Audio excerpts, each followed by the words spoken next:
একদিন এই পৃথিবী ধ্বংস হয়ে যাবে। মানুষ সহ পৃথিবীর সকল জীবজন্তু, দৈত্য দানব মারা যাবে। জমিন ও আসমান কম্পিত হতে থাকবে। জমিন ফেটে যাবে, বাড়িগাড়ি পাহাড় পর্বত ধ্বনিত তুলার মতো উঠতে থাকবে।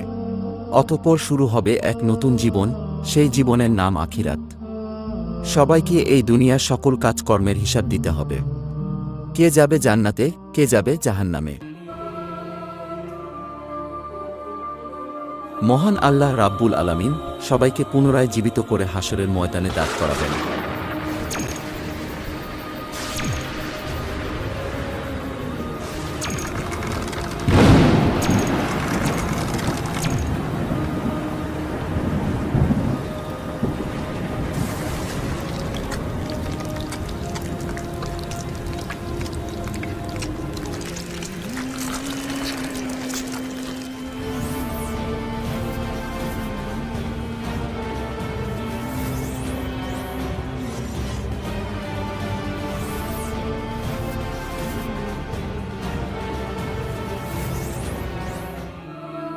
সেদিন প্রত্যেক মানুষকে 5টি প্রশ্ন করা হবে।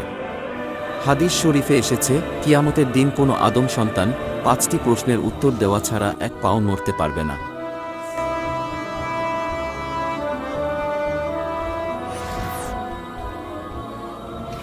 সেদিন তাকে জিজ্ঞাসা করা হবে তার জীবনের লক্ষ্য ও উদ্দেশ্য কী ছিল, এবং তার যৌবনকাল কিভাবে কাটিয়েছে, কিভাবে সে উপার্জন করেছে এবং তা কিভাবে ব্যয় করেছে, তার জ্ঞান বা বিবেক অনুসারে কর্ম করেছে কিনা, আর মহান রবের ইবাদত করেছে কিনা।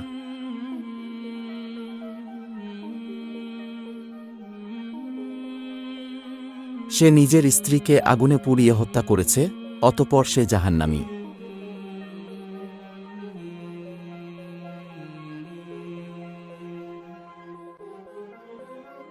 অনেক টাকা পয়সা থাকা সত্ত্বেও দান খয়রাত করে নাই, অথচ সেই টাকা দিয়ে নেশা করেছে, অতঃপর সে জাহান্নামী।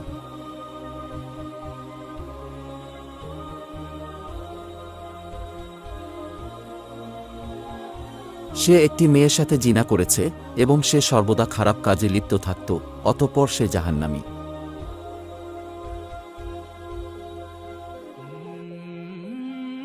নিজের স্বামী থাকা সত্ত্বেও অন্য পুরুষের সাথে জেনায় লিপ্ত হয়েছে, অতঃপর সে জাহান্নামী।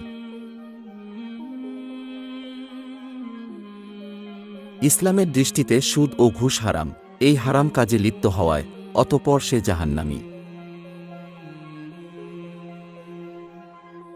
আল্লাহ ব্যতীত অন্যজনকে রব স্বীকার করেছে এবং মূর্তি পূজা করেছে, অতঃপর সে জাহান্নামী। যারা তাদের কৃতকর্মের কারণে জাহান্নামে যাবে, তারা অনন্তকালের জন্য জাহান্নামের কঠিন শাস্তি ভোগ করতে থাকবে।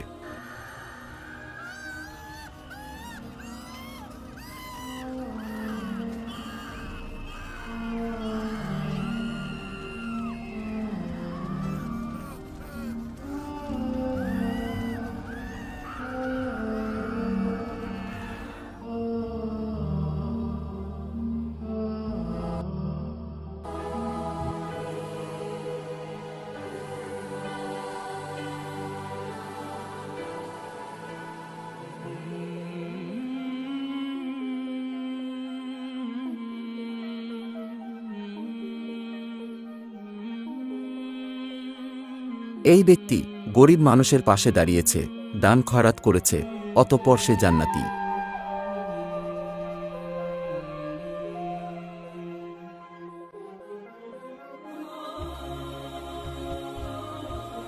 সে হালাল পথে টাকা রোজগার করেছে এবং নামাজ কালাম আদায় করেছে, অতঃপর সে জান্নাতি।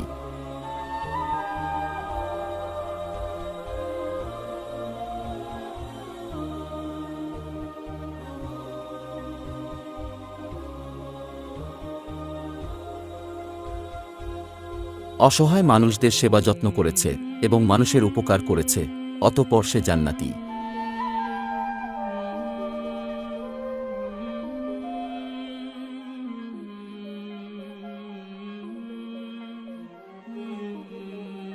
কুরআন ও হাদিসের কথা শুনে তওবা পাঠ করেছে এবং মহান রবের উপাসনা করেছে, অতঃপর সে জান্নাতি।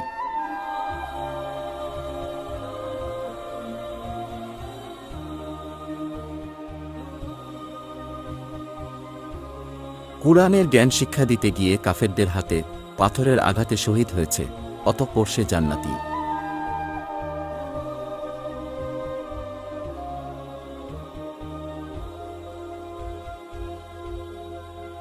যারা তাদের ঈমান ও আমলের কারণে জান্নাতে যাবে, তারা অনন্তকালের জন্য জান্নাতের নাজ নেয়ামত উপভোগ করতে থাকবে, যা কখনো শেষ হবার নয়।